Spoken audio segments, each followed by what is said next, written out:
Hello and welcome to Off the Shelf Reviews. I'm Ian. And I'm Gary. And today we're going to review and discuss Alien from director Ridley Scott, which came out in 1979. Ian, why don't you give us the synopsis for Alien? Well, the story follows the Nostromo, a commercial freighter travelling through space with its 7 crew members. It diverts to a planet to investigate a transmission. Once the crew land there, one of them ends up getting something attached to his face, and they bring it back aboard their ship. This creature then breaks free and grows into a larger creature and starts to hunt down each one of the crew members. This is technically, or just when you look at it, a haunted house horror movie in space. Yeah. It is essentially a small band of people that cannot leave their environment, and they are trapped with a creature that is going to pick them off one by one. This is 1979, and so, horror tropes are still pretty fresh at the time. Everything's still pretty new. Right. And when this film came out, it terrified everybody. Just, what can you say about Alien?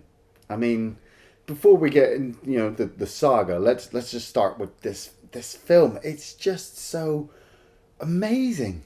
That opening title sequence, just the vast vista of space and the white lines appearing here and there to just over the titles of the characters to just reveal the word alien. And from 1979 to 2015, that word just brings an image of teeth and acid for blood for me. It's just terrifying.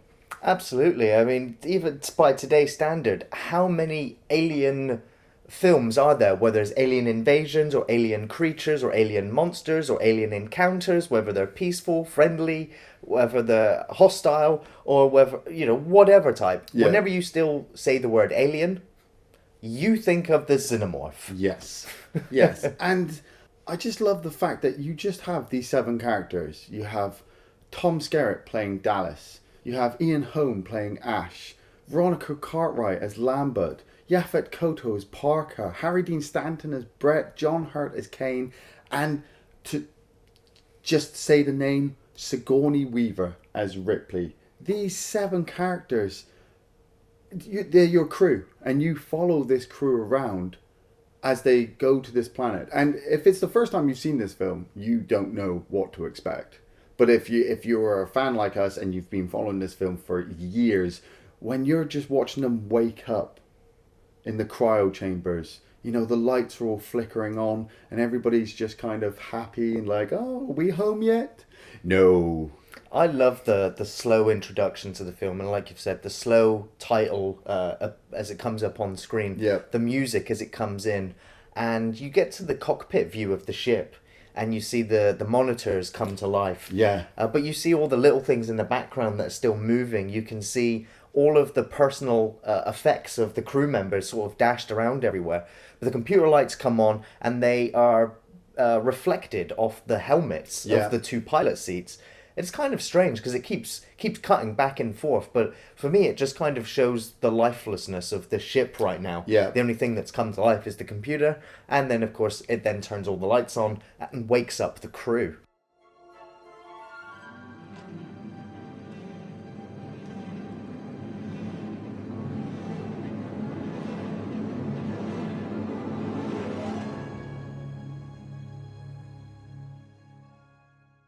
You don't really know how long they've been asleep for at this point. You don't really know. Well, you know that it's a mining vessel, but you soon get to learn who the crew are through the banter back and forth. You soon realize, you're the pilot, you're the science officer, you're the captain, and you guys must be the mechanics. And you know what I like about it is that they're all having breakfast and yapping and joking, and they're all smoking on a spaceship. Kind of don't expect to see that right now, but that's why it kind of got the name Truckers in Space. Still with us, Brett? Anything so bad, man? Right. Yeah. I feel dead. Anybody ever tell you look dead, man? You just got these phenomenal actors, and at the start, midpoints of their careers. At the starts of their careers, I mean, you want to get into a little bit of trivia here for you. I mean, Sigourney Weaver, whenever you hear the name, you instantly think of Ellen Ripley, the actress from the Alien franchise. Despite the fact that she's done a lot of other award-winning work, it all comes back to her as Ripley. But the part of Ripley was originally intended to be a male part. Yeah. Which, of course, would again go against traditional horror tropes where you'd have a male lead. But it was then changed into a female. And they originally cast Veronica Cartwright as the role of Ripley before Sigourney Weaver turned up and Ridley Scott was like, no, you are Ripley. And as we know, the rest is history. Yeah, yeah. But this is it. The conversations, the banter, the whole build-up to landing on the planet is just epic in itself. You know, we've like already established, massively sci-fi, and it's brought on even more by the fact that you follow Dallas into the room with Mother. This is just a room made of blinking lights. You know, that's it. It's all prosthetic, all purposely built special effects throughout this whole film. No CGI, no blue screen or anything like that.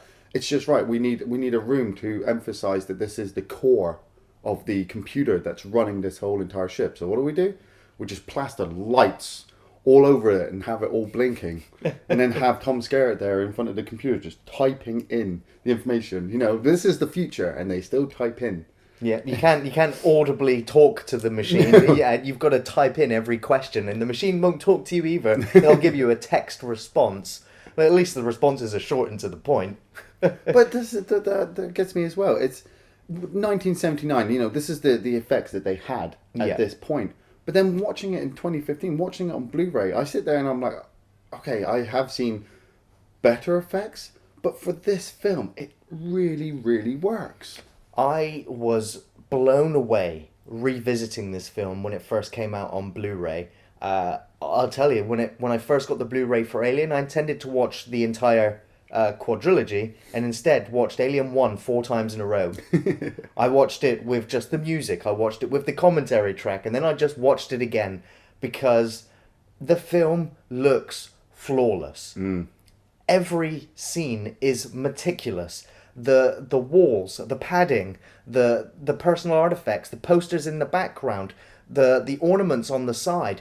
It looks lived in. It looks real. It looks like this ship is run down, that it has been inhabited, that it has done billions and billions of miles in space. Yeah. And it makes it believable. It feels like a real environment. It doesn't look like a set. These characters are believable because they banter back and forth. They feel very human. They don't feel like they're reading from scripts. And that's what makes everything feel so natural. Yeah. So that when things start to go or feel awry, it becomes very daunting for the audience. Like what? Seems she has intercepted a transmission of unknown origin. She got us up to check it out. A transmission? Out here? SOS. I don't know. Human? Unknown. Well, I mean, they leave the ship. They take the Nostromo and they come down onto the planet, and that whole just landing. The whole descent is It harks back for me to 2001: Space Odyssey and Star Wars as well, with the whole close-ups of the miniatures, the underbelly of the ship, and just having all the weird slow angles. But then you're cutting back to the crew in their seats. They all know their jobs, and so I completely have faith in them that they all know exactly what they need to do to bring the ship down onto this hostile, unearthly planet. 9, 8, 7, 6, 5, 4, 3, 2, 1. And there's a pretty rough landing. When they land, they kind of crash land in a way. Apparently they get a hull breach and they lose a bunch of cells and fires break out on the cockpit and all the sci-fi tropes sort of go into effect. But it is quite chilling, that moment. It really is. It's to do with the music and just the sound of the planet they've landed on. Yeah. LV-426, as we would know, it just has that deathly hollow wind noise the whole time. And it's very eerie. But that harks back to the fact, horror in space. You've got the wind blowing, there should be lightning and rain, and then they're like, oh, we'll crash. It's kind of like they've crashed their car on a highway somewhere, and they've just seen the little light in the distance. So 3 of them all decide to go outside, and you follow them around the planet. And again, an amazing set piece built, cutting back to the interior of the ship while you're following Ash, studying them as they go out. And then they come across the derelict.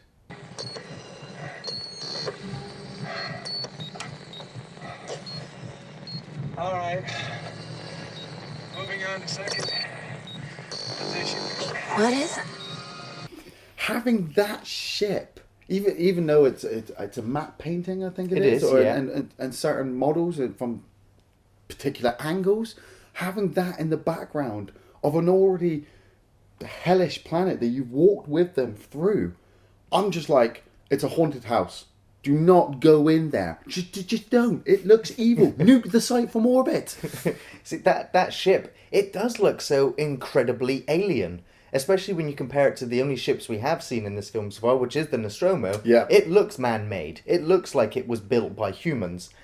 The derelict ship that they find, it doesn't look human at all. It's plain, this is the first time humans in this universe have ever encountered another type of ship. Yeah. Yet they don't really have, they're curious about it, but there's no real, sense of wonderment or amazement from any of the characters. It always sort of catches me a little bit off guard. They're like, well, let's just go for a wander and see what we find. Well, Kane is very, very forward. He Yeah. volunteers to go out. He wants to keep going. He wants to investigate the ship.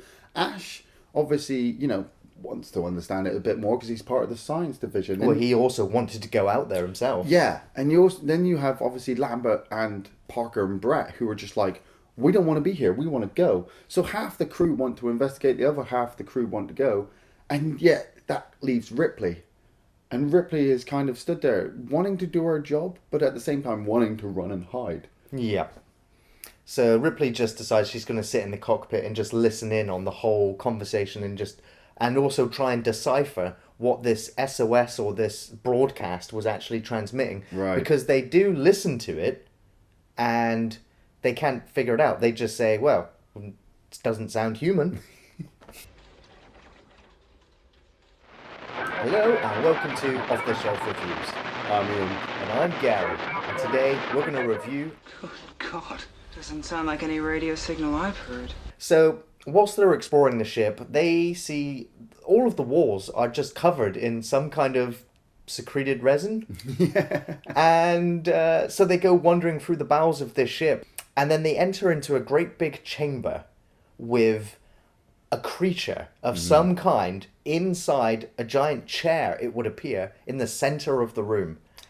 This would go on to be known as the Space Jockey, to which really has no history, no origin, no explanation, just the fact that it appears that this creature is melded into this chair in its skeletal form, and Dallas points out that it has what appears to be a puncture in what we would assume is a chest cavity. Yeah.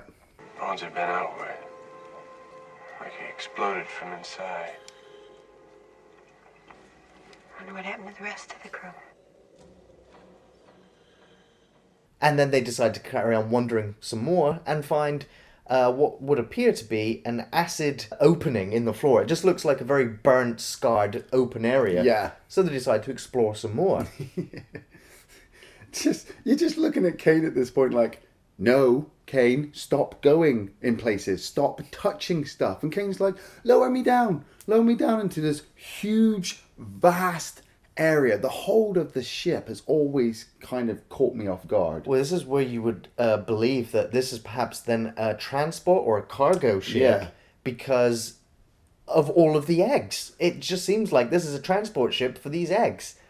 And Kane decides to go wandering down there. And he's like, oh, well, there's this blue mist covering the eggs. But he does note that the temperature is way up in this room. So it's almost like an incubator, which is probably keeping all the eggs alive. Yeah, yeah. And then he goes ahead and in one of the most iconic scenes in sci-fi horror, in cinematic history, he moves way too close to the egg. And you just hear that screech and this thing just launch itself at his face.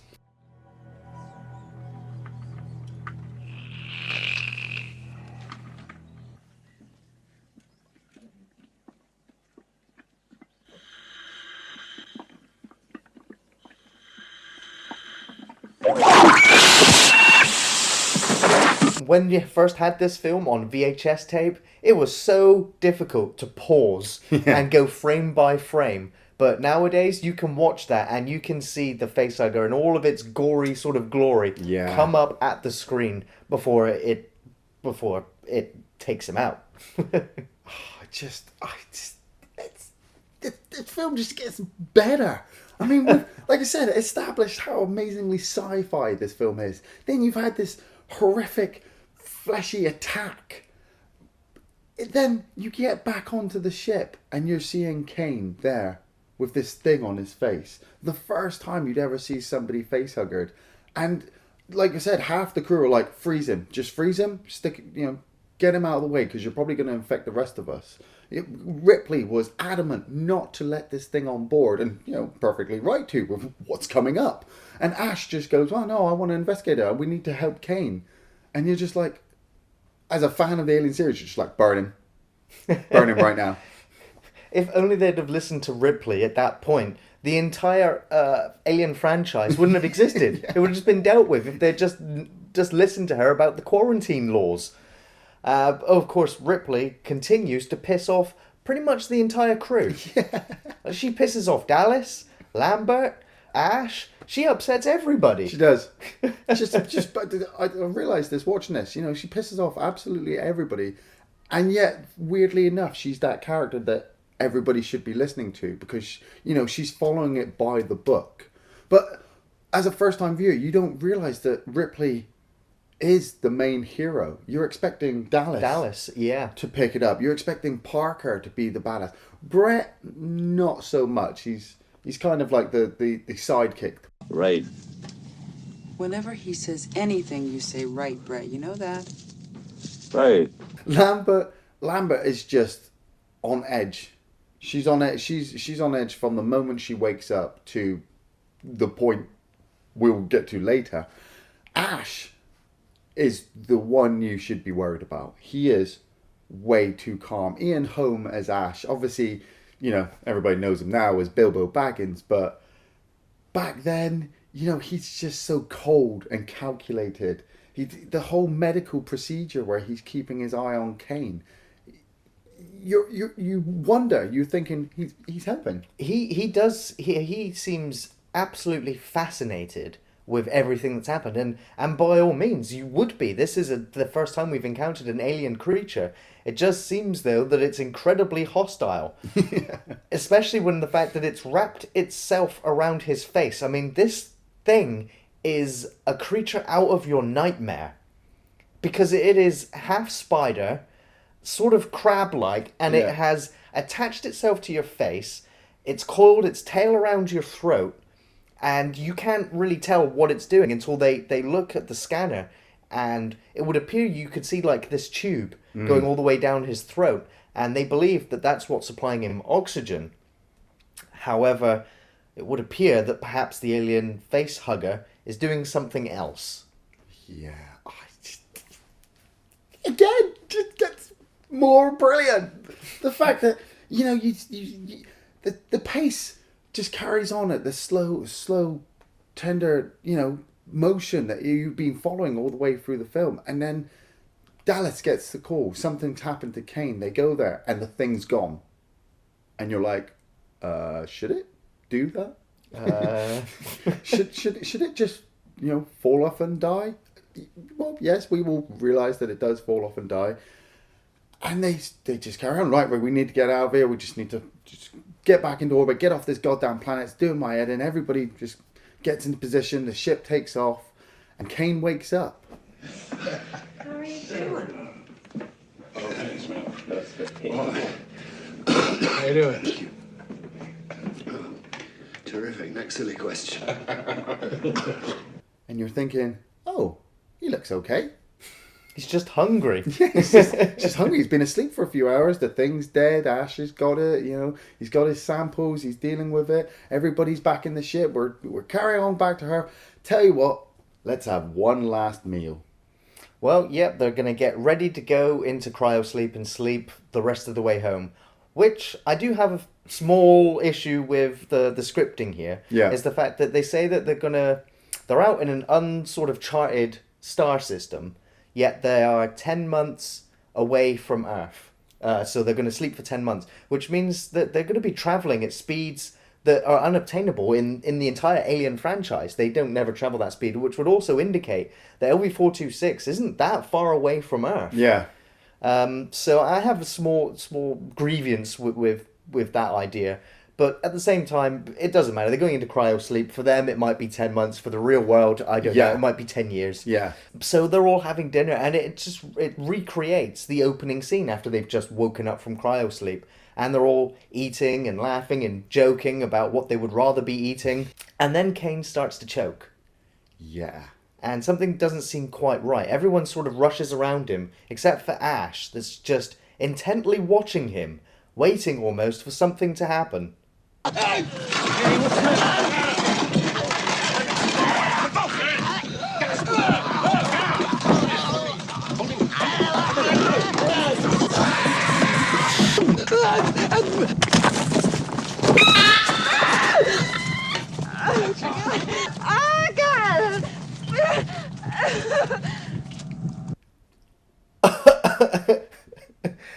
That is just... It's unreplicatable. No. It is absolutely iconic. The Chestburster sequence from Alien is one of the most memorable entrances of a creature in film, and one of the most memorable deaths of a character in film. And it's coupled with the way they've done the effect, where the actor is half submerged underneath the table with the rest of the fake body, and the way that they set everything up is that none of the actors knew what was going to happen. They had no idea what the creature was going to look like. They had no idea how the alien was going to make its appearance. They were just told to react. And the reactions you're seeing when the blood's spraying them in their faces is genuine. Yeah. And that's why the reaction works. Your reaction to their reaction works. And that alien has just looked around the room and scartered off. And you're just like, holy shit. That scene, I have seen... you in the Alien saga, you will see more chestbursters. I've seen parodies of the Alien in Spaceballs, and I'm sure at one point when I was younger, Butlins used it as an advert with a teddy bear. But it's just so amazing. And I, like the actors, was just shocked because I'd seen aliens turn up before, but I'd never seen something punch its way out of somebody's chest, leaving them bloodied and splattered half across the table, and then just skirt off. You know, because I'm sat there for the first time like, you need to kill that thing. Oh crap, yeah, it's got acid for blood. See, I like the fact that... yeah. I just love that Parker grabs a pair of scissors to go and stab it, and Ash is like, no, you'll lose your hand. Well, that's the thing. You need to kill this thing because it's gone now. And, you know, like I said, first time viewers, you probably won't realise this, but it gets bigger.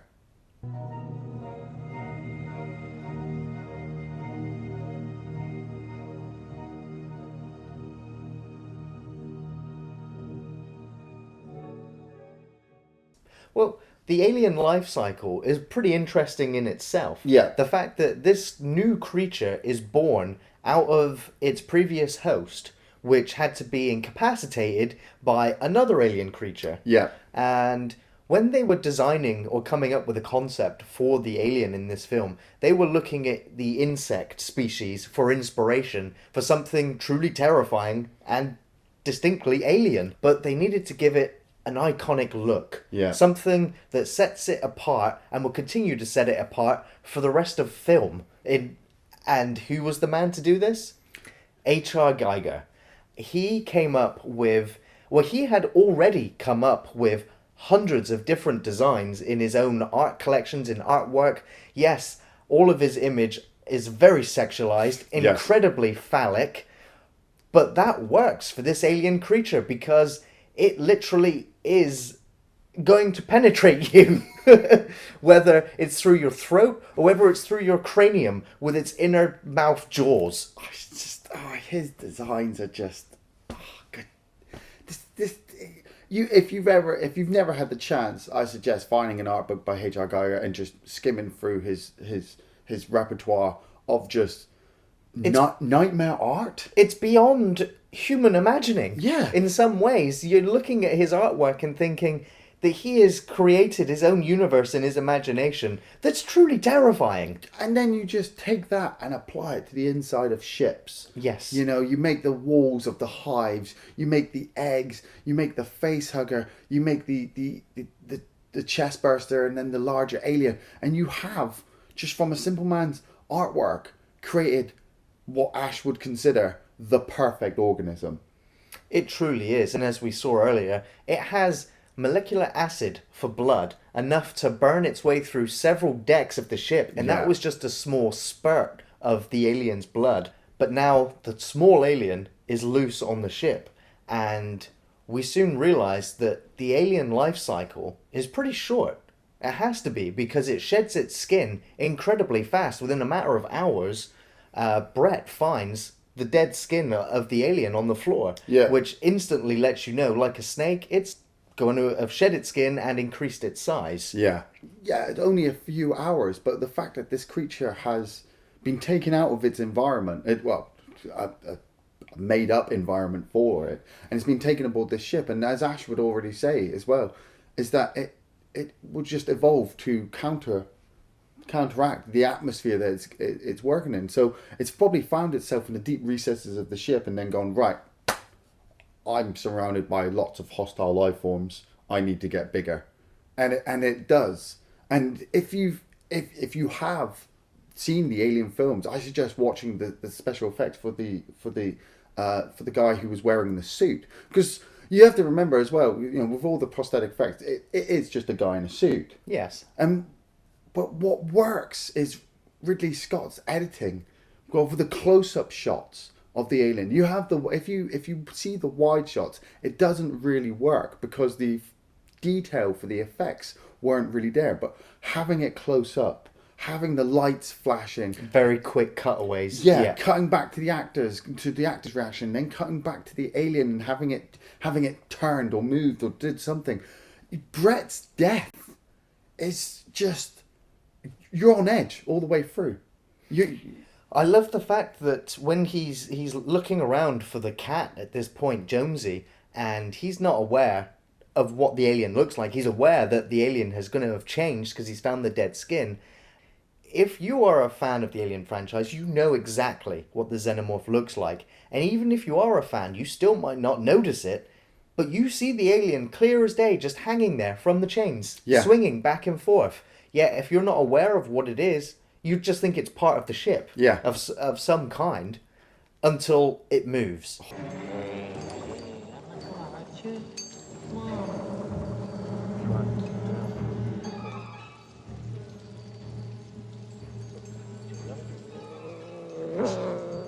And it reveals itself by just dropping its tail down slowly, and then a few close-ups to its mouth and its inner jaws, quick close-up of his skull being crunched by the inner jaw, and then carted up into the rafters of the ceiling, into the air vents. Yeah. And this is where the versions of the film sort of alter.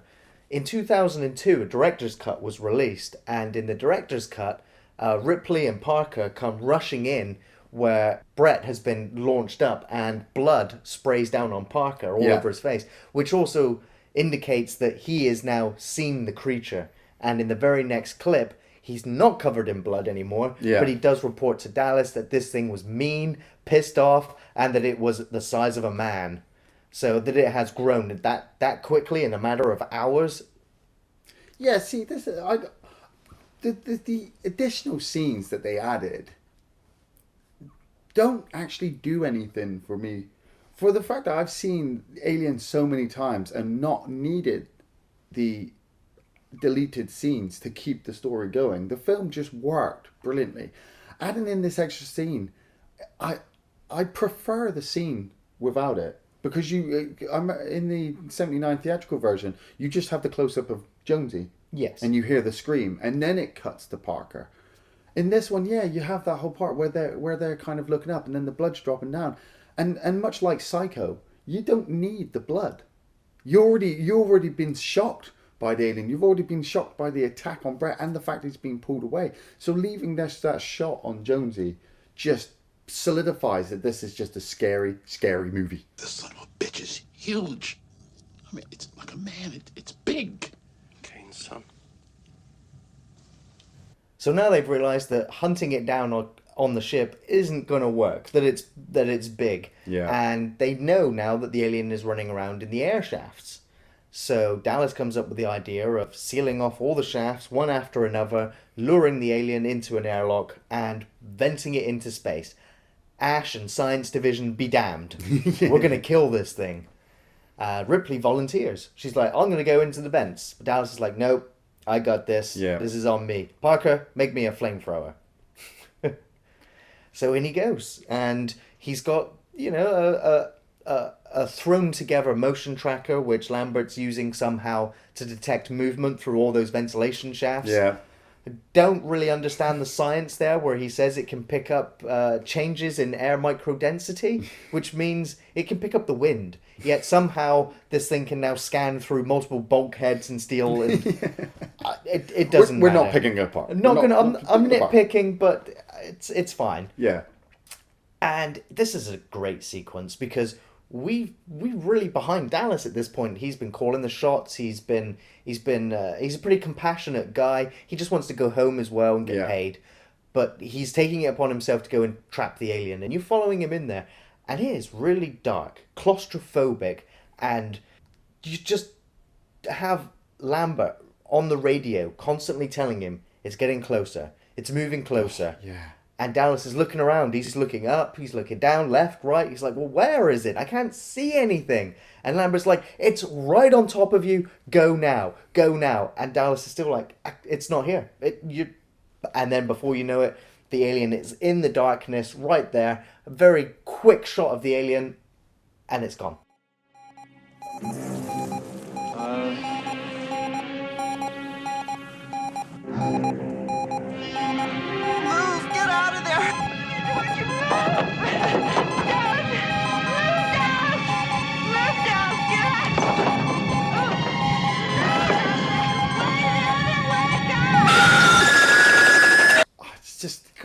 It's just brilliant.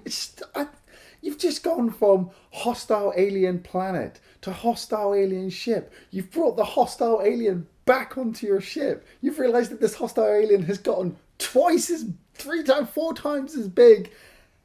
And your idea is to climb into a claustrophobic vent and hunt it down with a flamethrower?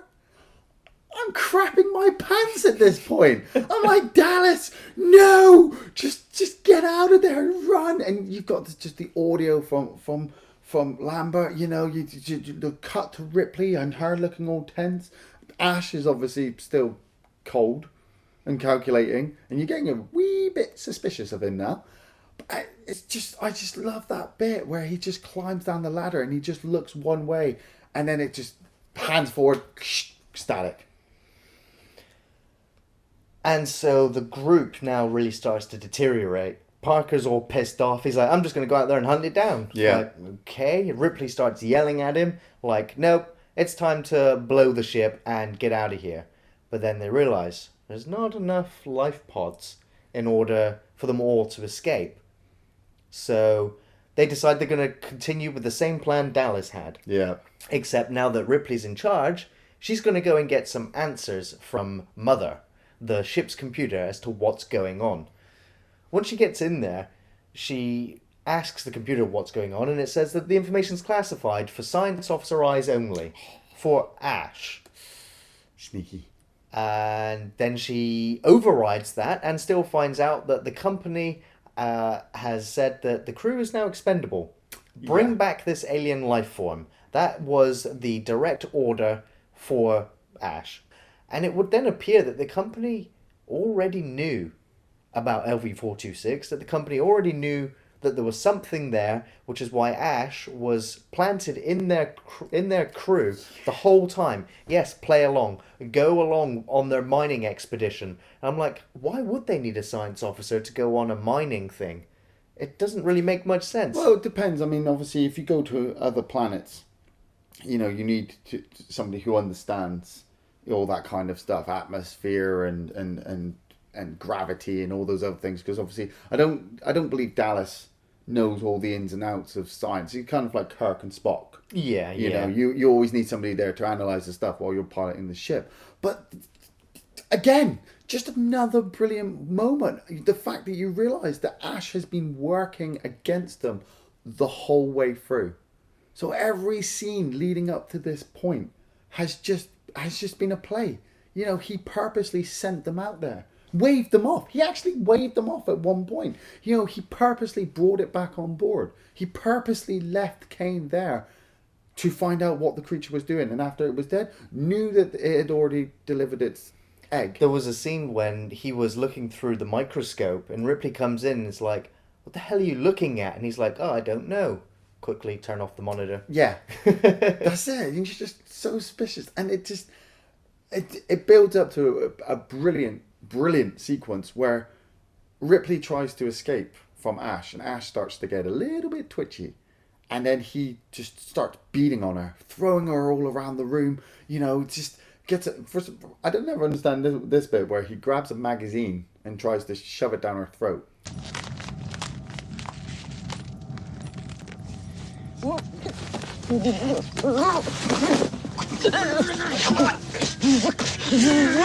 I've never understood that either. I mean, he is an android, and as we've seen, he has superior strength. Yeah. Because with one hand, he manages to throw down Parker, and he looked like he was in agony when he gets crushed like that.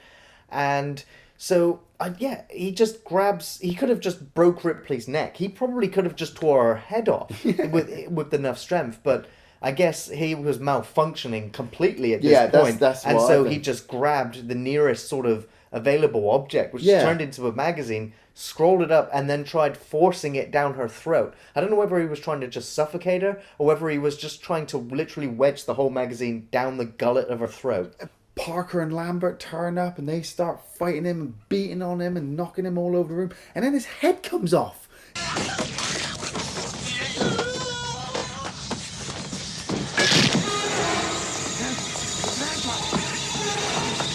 His head just comes off and starts dangling, and first time Alien fan, I was like, what the bloody hell is that?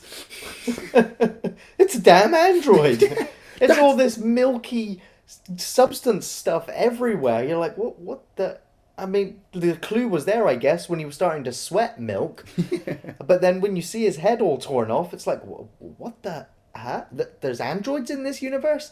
And that's what's the great thing about this film, is that first-time viewers, it's a nice surprise. It's like, you've had the alien ship, you've had the facehugger, the chestburster, the alien, and now robots. Yeah. It's just on top. This whole sequence as well, I think, is absolutely brilliant, where they question Ash. And it's just Ian Holm's head for a table. I mean, there's a quick edit between fake It's a head quick and, jump cut, yeah. But I always love that bit. You cannot avoid that even on Blu-rays. No. But just the whole conversation with him, and they're just like, how do we kill it? And he's like, you don't. You can't. You know, I know all about this. I've studied this thing, and I just... What's it he says? He admires its purity. I love the fact that he says, you have my sympathies. Oh, yeah. It's just so... It just bites right to the point that you're fucked. I can't lie to you about your chances, but you have my sympathies. Yeah, and again, just carries on brilliantly. Ripley just turns to the two of them and she's like, right, that's it, we're gone. We're blowing up this whole fucking ship and we're just getting out of here. Yep. And Lambert and Parker are like, yep, okay, we'll go off and get some coolant for the air system. You go prep the shuttle. She goes off, and you realise at this point, you've forgotten Jonesy. The cat. Come on.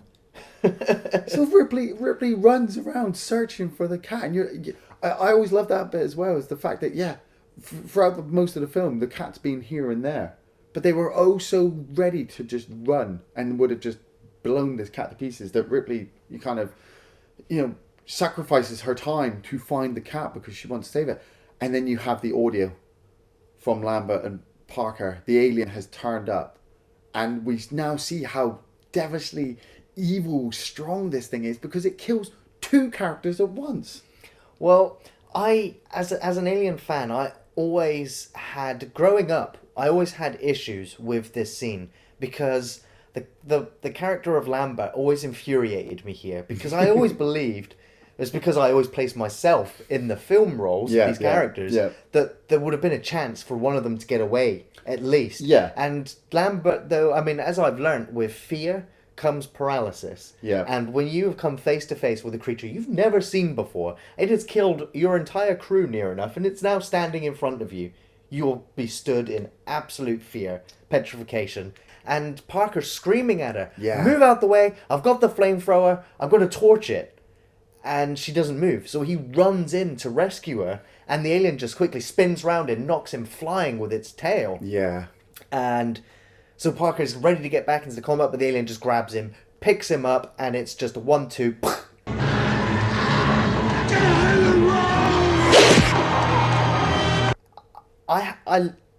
I like this, but at the same time I hate this, because the film lets the viewer do the work here. Yeah. You've already seen what the alien can do, what it's capable of, yet you see that tail very slowly move its way between Lambert's legs, and then it starts to raise up, and then it cuts back to Ripley, and we never go back there again, but we continue to hear Lambert screaming for about 15 seconds, and you can only devise in your own worst possible imagination what that alien is doing to Lambert.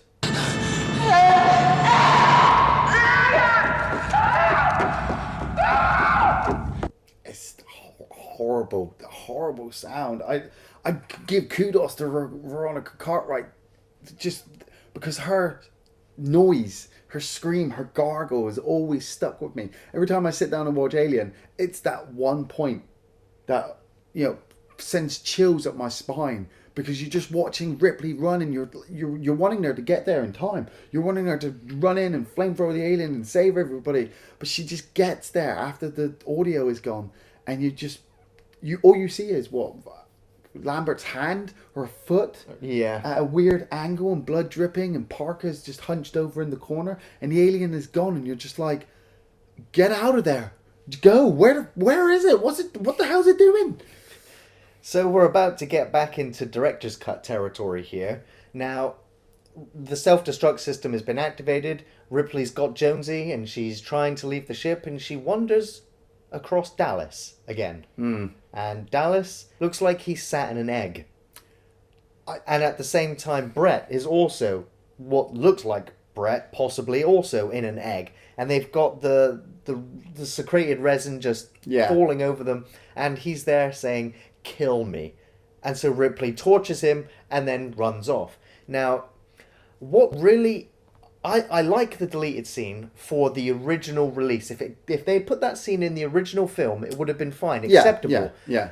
But Ridley Scott, I have an issue with you putting this scene back into your film, because Aliens, this film's sequel, had already been released and already continued what we would know as the evolution of the alien life cycle. Yeah.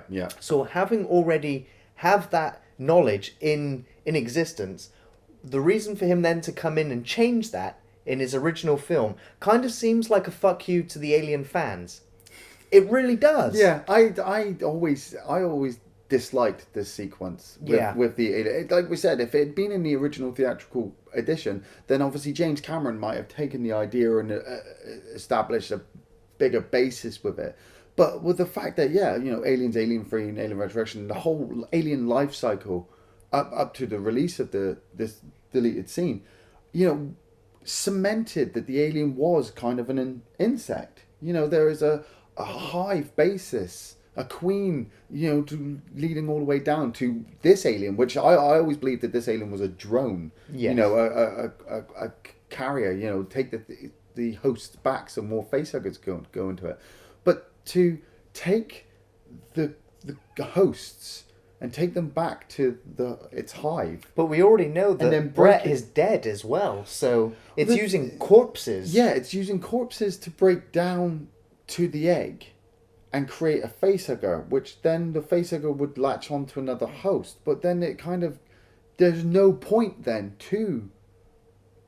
There's just no point then to the life cycle, because well, you might as well kill him to make more facehuggers, and then use the facehuggers to latch onto live people so that they become chestbursters. But then do you take the dead bodies of the chestbursting people and make more eggs? It didn't work, and obviously, like we said, it would have worked maybe expanded from 1979. But the fact that they deleted it, it makes sense to delete it because you need something. You need something else. It is kind of fun seeing Dallas there saying "kill me" because obviously it would be replicated later on in the further films of all the other people saying "kill me" as well. But I also love the fact that bit of trivia here, my turn. The fact that Sigourney Weaver was almost killed in this sequence by firing the flamethrower at a mirror. They had a mirror set up for the special effect, and the fire rebounded and almost killed the lead actress. So Ridley Scott fired the special effects guy on the spot.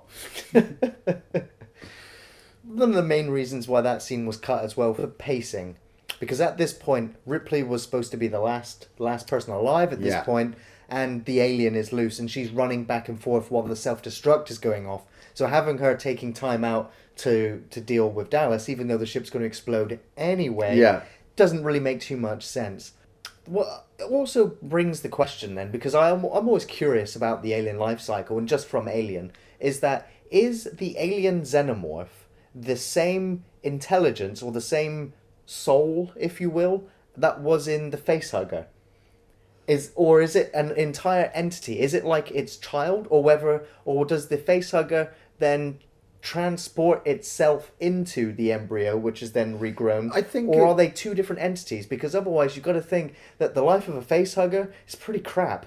Well, no, I think it's kind of like we said with the whole insect thing. They're like ants. To the fact that the facehugger is its own entity, but doesn't, like Ash says, it doesn't have enough consciousness to have feelings and memories and all the things that obviously humans would obviously slightly take for granted.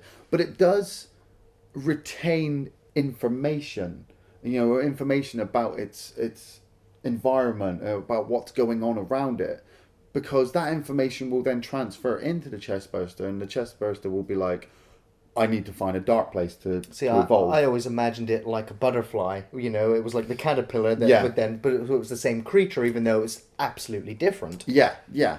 And then obviously, with the alien has established all of this information from the facehugger stage all the way through. So that's what makes it so brilliant, is the fact that it now has retained all this information, knows exactly who to take out, where to take out, It's just amazing. It's just amazing. I do want to bring up as well, before we get too far into this, Dan O'Bannon. Now, Dan O'Bannon, if you're unaware, was a writer and had worked in films already up to this point with John Carpenter and starred in Dark Star. And he had come up with the story for Alien. He didn't actually get any credit for this.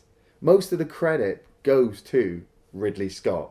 Most of the credit for Aliens and the rest of the series would go to the directors and the actors. And yet it was this man's idea where it all came from, Dan O'Bannon. I just bring that up. And Dan O'Bannon has continued, even though to have a legacy in science fiction, both in good and bad films. My favourite scenes, like I said, it's really difficult to have a scene for a film of this caliber, because it's like looking at a masterpiece painting and saying, which corner of the painting do you like? But I'm very, very finding it very, very hard to avoid the alien sequences themselves, and just any of the camera work detailing the inside of the Nostromo or the planet itself. Is just the actors, what makes them more human, what makes me feel for them more as the film goes on. I love the scene where Ash is prepping himself as Lambert, Kane and Dallas are going outside, and he's put on his little jumpsuit and he kind of flexes his fingers and he does a little jog on the spot just to kind of get himself ready so he can sit down. He can sit down and start typing away. And I always just love that bit, because establishes that he's a very human character, and that's what makes his reveal as an android oh so more shocking. I also love the bit where, obviously, we've been following Parker and Brett, and they've been complaining pretty much since the beginning of the film, and they're dealing with the damage of the ship, and Ripley has come down to see them, and they're stood in a corridor, and there's just gas just venting all over the place, and they're trying to talk over it. And what I love about this film is that they're not afraid just to have the audio playing underneath the music, or sound in the background. And so Parker is arguing with Ripley over this smoke, and she's just like, "If you need me, I'll be on the bridge," and she just walks off, and then Parker just turns off the smoke.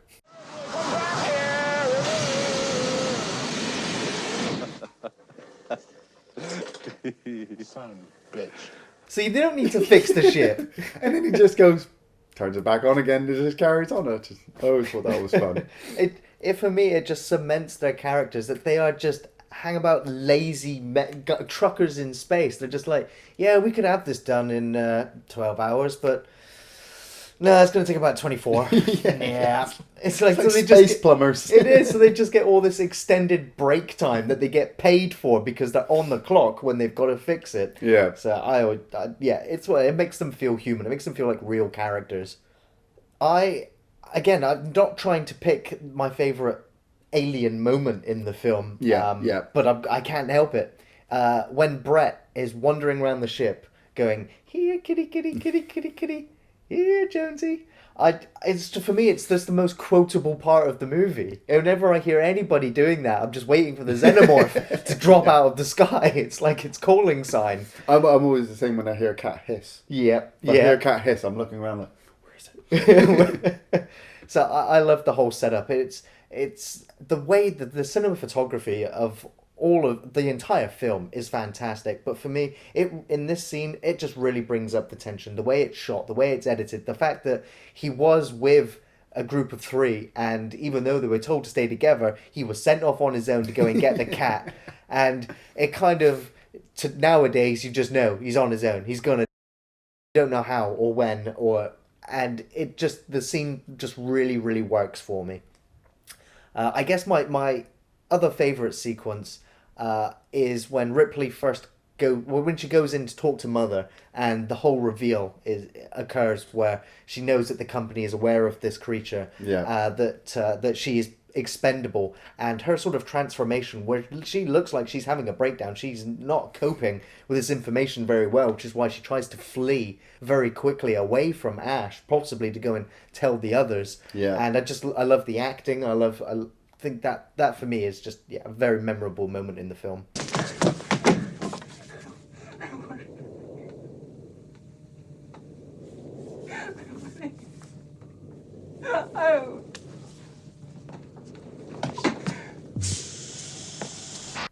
I absolutely, wholeheartedly recommend Alien. It's not just a great horror movie. It's not just a great science fiction movie. It is a masterpiece in filmmaking. The music is brilliant. The editing is great. The acting is spot on. The pacing of the movie is very off. I will grant you that. For new audiences, or for audiences that have perhaps seen other Alien movies, coming back and watching Alien for the first time afterwards, it's going to be a letdown, because it doesn't have all of the action or huge set pieces that perhaps some of the later Alien films would have. What it is a slow-paced, claustrophobic, intense nightmare. Yes. And because I don't think this film has aged so badly at all, when you say it was made in 1979, you're like, really? Because this film looks absolutely beautiful. Every shot meticulous from start to finish.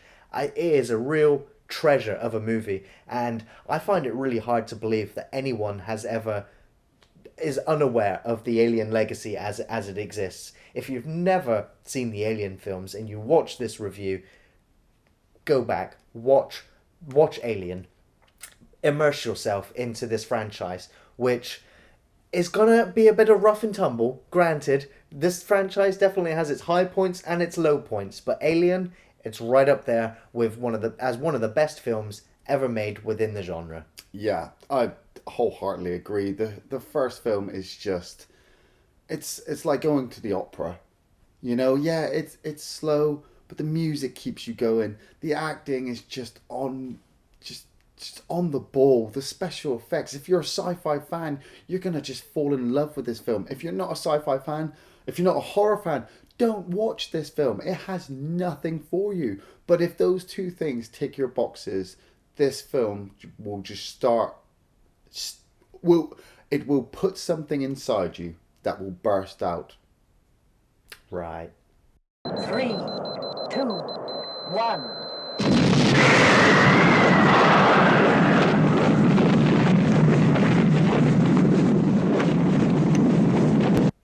Thanks for watching Off the Shelf Reviews.